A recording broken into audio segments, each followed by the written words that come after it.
Well, I'm lucky because it's kind of baked into my story. This book Hmm.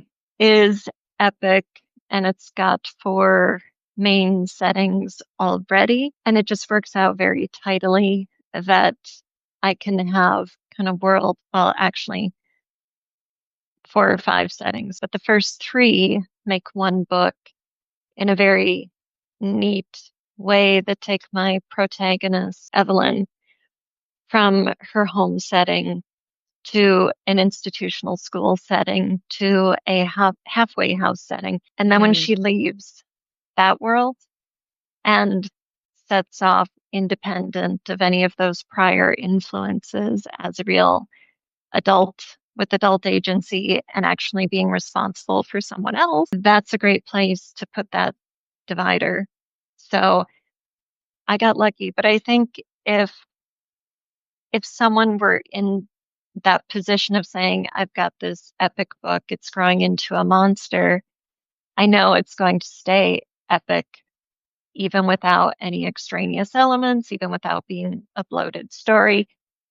I think I want to make it a duology. Then I would say look for a transition point toward the middle where you can study what you've already got in terms of plot and character and say, this is a natural breaking point. And importantly, book one can have its own climax and resolution, Right.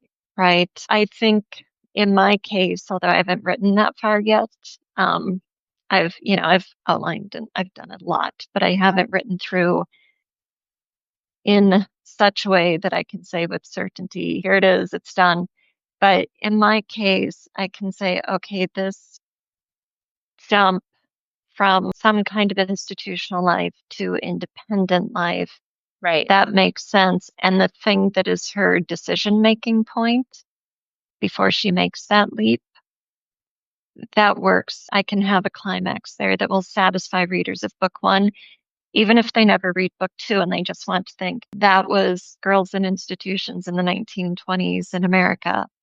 You know, Hmm. I'm satisfied.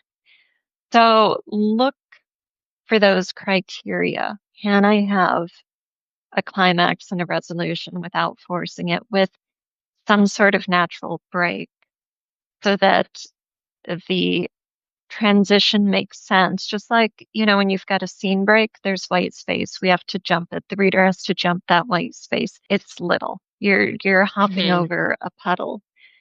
You get a chapter break. You've got to cross a creek. You